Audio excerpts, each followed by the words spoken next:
rules of life. And I have read them, but they seem kind of antiquated. And I thought, ooh, that's going to be hard. How do I preach on these rules of life that seem to be so of another era, of an older time? But today I thought, well, it's time to pull them out and see what they say. And truly, as I read them and looked at them deeper, there's a lot of wisdom in these rules of life that we're going to talk about today. As the kids know, there's so many rules we need to follow in our life. There's rules and everything. We have laws, which are, if you don't follow, there's all these legal consequences. But rules, if you follow them, they actually lead you to a better, happier life, but you don't, it's kind of your choice whether you follow them or not. They're not legal like the laws. And these 4 rules of life are attributed to Swedenborg, but when I dug into it, I found out no one is really sure he wrote these. They were found amongst his papers after he died, and they were mentioned in his eulogy as Swedenborg's rules of life. And you will find these, I put 2 of them on the front of your bulletin, examples of people have written them out in ornate language and decorated the outside of them. But the original ones, we don't have a copy of. We don't know if they were in Swedenborg's native tongue of Swedish or if he penned them in Latin, that he wrote much of his books. We really don't know very much about it. And this copy that I have, which I got at convention one year, it says Swedenborg over here, but down underneath it says, from mother. So I don't know if there was some mother along the way that did all this decoration and did it for her children, and now we look at it. But the truth is, we don't know if Swedenborg was writing a whole long list, and this is as far as he got, or if these were something that he had read from somewhere else. But we now attribute them because there is a lot of interesting wisdom within these rules. So let me read them to you. And they're on your front of your bulletin, it's a little different translation even than these I have. So the translations are different. The first is often to read and meditate on the Word of God. The second one is to submit everything to the will of divine providence. The third is to observe in everything a propriety of behavior and to keep the conscience clear. And the fourth one is to discharge with fidelity the functions of my employment and to make myself in all things useful to society. Now, as I was looking in the internet, because I always like to kind of find out what other people have said, I found Bill Gates' 11 Rules for Life that he wrote for high school students. And there again, people aren't sure. They're attributed to Bill Gates. He may or may not have said this. But I thought you'd be interested in some of these. They sound like Bill Gates. First, life is not fair. Get used to it. Rule number 4, if you think your teacher is tough, wait till you get a boss. Number 5, flipping burgers is not beneath your dignity. Your grandparents had a different word for burger flipping. They called it opportunity. And number 11, be nice to nerds. Chances are you'll end up working for one. So I was reading some of these to Ray, and he actually had me put a whole copy out because he said that's what his employees need to hear. And then there are some that are attributed to Tolstoy, and these were really interesting too. These are not ones I necessarily live with. Get up early at 5 o'clock and go to bed by 9. Try to do everything by yourself. Isn't that an interesting one? Be good, but try not to let anyone know it. Huh. Always live less expensively than you might. That's a good one. And his last one was change nothing in your style of living, even if you become 10 times richer. So don't always want for more and more and more. Keep living on the farm. So I know we all have rules that we live by. And some of them can really empower us. They can help us to have a better outlook on life. Margaret is, one of hers is always try to find the best in everything. And sometimes you can, and sometimes it's hard. There was one I liked, it said, and it was like this: find the good in everything, consider every day an opportunity to live, laugh, learn, and love. While many walk around the world with the world on their shoulders, choose to be different. Choose to be the exception. Choose fun. Choose to find the lesson. Choose happiness. Choose to be that person. And then some of the man-made rules that can kind of paralyze us. Nobody likes me. I'm a failure. I can't do anything right. Everything bad happens to me. Do you hear some people that say everything bad happens to me? I'm going to crawl in a hole and eat worms. I remember a friend when I was working at Dillon's that said he was unlucky. He was always unlucky. He never won a contest. He never won anything. And we were having a meeting, and I arranged it so he would win the contest. And even when he won, he had an excuse for why that still wasn't lucky. You know, that was his rule of life. So it's important to examine our own rules of life, because these are what show our priorities and what rules our life, or what Swedenborg always speaks as our ruling love. So I gave the boys a blank sheet to do some of their rules, but you might just spend some time thinking, what do I live by? What are my rules of life? There is an example that I found that I thought was fascinating. And you may have heard this. It's a parable about the king and his 4 wives. Well, this king was very wealthy, and he had 4 wives. He loved the 4th wife the most. He bought her rich robes and treated her to the best delicacies. She got all the best food. He gave her nothing but the best. He also loved the 3rd wife very much, and he was always showing her off to other kingdoms. However, he kind of felt that maybe someday she would leave him. He also loved his 2nd wife. She was his confidant and who he went to when he had a problem. She was always kind and considerate and patient with him. Whenever the king faced a problem, she would help him get through the difficult times. The king's 1st wife was a very loyal partner and had made great contributions in helping him maintain his wealth and his kingdom. However, he really didn't love his 1st wife. Although she loved him deeply, he hardly took notice of her. Well, one day the king fell ill, and he knew his time was short, and he thought of his luxurious life, and he wondered, now I have 4 wives with me, but when I die, I'll be all alone. Thus he asked his 4th wife, I loved you the most and endowed you with the finest clothing and great care, and now that I'm dying, will you follow me and keep me company? No way, replied the 4th wife, and she walked away without another word. Her answer cut like a sharp knife right into his heart. And the sad king then asked his 3rd wife, I loved you all my life. Now that I'm dying, will you follow me and keep me company? No, replied the 3rd wife. Life is too good. When you die, I'm going to remarry. His heart sank and he turned cold, and then he asked the 2nd wife, I've always turned to you for help, and you've always been there for me. When I die, will you follow me and keep me company? I'm sorry, I can't help you out this time, replied the 2nd wife. At the very most, I can only walk you to your grave. Her answer struck him like a bolt of lightning, and the king was devastated. Then a voice called out, I'll go with you. I'll follow you no matter where you go. The king looked up, and there was his 1st wife.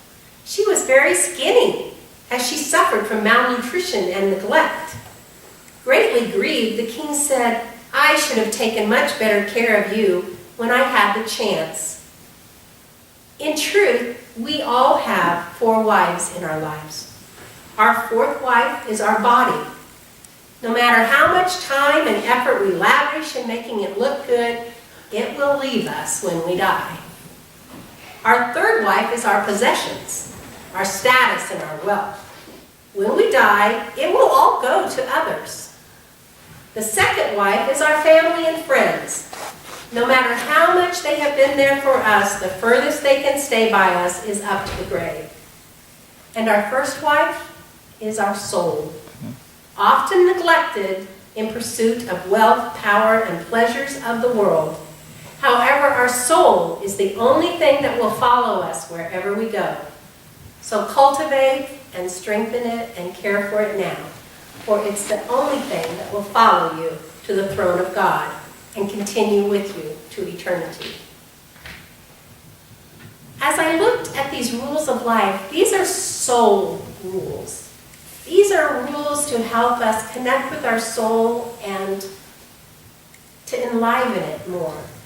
The first one, often to meditate and read on the Word of God. Sometimes I think, how often is often? You know, it doesn't say daily, it doesn't say weekly, it doesn't say hourly, because some religions have it really restricted. You need to pray 5 times a day, as in the Muslim tradition, or 3 times a day. But this is often. And when I looked up often in the dictionary, it said frequently, many times. An example it gave was he visits his parents as often as he can.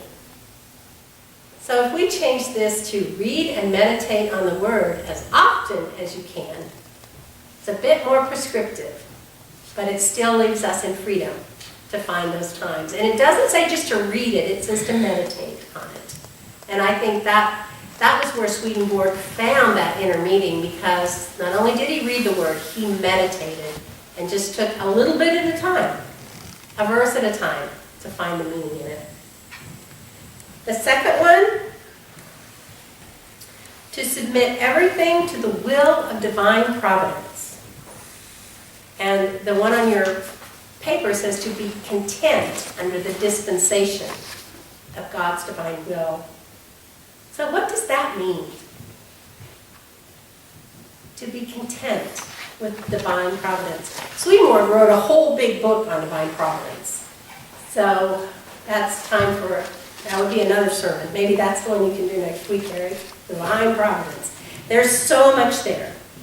But a general overview of what is divine providence, it's the means by and through which God governs all things of the universe. So it's that governs. And Swedenborg goes on to explain, it's that trying to make sure that everyone is fit and making it to heaven. Because Swedenborg's goal for creating all of us is that we will all end up in heaven. And divine providence is his way of working to try to get us all to divine providence. So it really is, as I talk to the boys, it's about trusting God. It's about believing that God is all love and goodness. And even though very difficult and hard things happen, that God is there helping us through this time, and it's all to help us move in to this time of heaven, creating us for a world of heaven. Oh, I thought it was interesting too. Divine providence, sometimes we think of that word as coming from Swedenborg, but it goes way back before Swedenborg. And it was first attributed to Augustine of Hippo back in the 5th century, divine providence. He wrote about that. And then Thomas Aquinas from the 13th century wrote about divine providence. In the Catholic tradition, he was trying to explain why evil happens in a world with a just and loving God. When Swedenborg was working on divine providence, that was in the 18th century, so you can kind of see the progression. And what's different about his understanding of divine providence is that God remains all love and all goodness, and yet there is an allowing within our freedom for these things to happen to us. So God isn't judgmental, isn't causing these things to happen, totally always love for us. But still, these difficult things happen. And the law, or the rule, is to submit everything to the will of divine providence, to trust that God is love and looking out for us, and in the end, it is all for good. The third rule, and they're not numbered, so I don't think one has priority over the other one, but it's to observe in everything a propriety of behavior and to keep the conscience clear.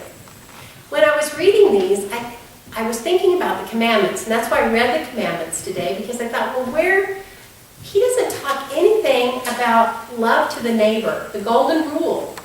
love to God and love to the neighbor, and the commandments, thou shalt not steal, commit murder. And then I realized if you follow number 3, you follow the commandments. If you try to keep your conscience clear, you're not going to commit adultery. You're not going to steal or murder or take the name of the Lord your God in vain. And to observe in everything a propriety of behavior. To follow the rules and the golden rule. And then the 4th one is really where I think the love to the neighbor comes in. Because it's the one where he uses personal pronouns. To discharge with fidelity the functions of my employment, to do everything in my employment the best that I can, and to make myself in all things useful to society. So there's this doctrine of use that we talk about so often within our church, how all of religion relates to life, and the life of religion is to do good. It's to be useful to other people. And if you think about your neighbor, how you show your love for your neighbor, it's to be useful to them. If you can go out and shovel their snow off their driveway when this bad weather comes, if something happens and you take them a meal, it's our usefulness. It's reaching out. So it's like number 5, how to be useful to our neighbor, or number 4, useful to our neighbor and to society. Wilson Van Dusen wrote that little booklet on uses that people use a lot, and he said the simplest and most powerful method for personal spiritual development lies in that idea of uses. Part of its beauty is its simplicity, which permits carrying out in the midst of ordinary duties and labor. In any human act, you can be useful. It can be applied anywhere, anytime, by anyone. Part of its power lies in its wonderful concreteness. Much of religion has to do with masses of words and ideas. Use lies in concrete acts. Words are unnecessary. The very concrete immediacy of uses takes us out of ourselves and towards others and a larger world. And the simple offering and willingness to be useful to the church is worship. So even if you I think that's mine, sorry. Even if you come to church on Sunday morning, when you come on church on Sunday morning, what is it you're going to do before you come to church? You were willing to clean the entryway? Yeah. Yeah. And Benita's going to vacuum. And Margaret, what were you going to do? I'm going to buy the materials and I'm going to check on water. Mm-hmm. And Grace is going to take care of our candles again. And Jean is going to get us something so we can light our candles.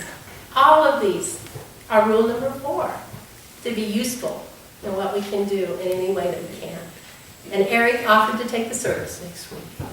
That was real to me.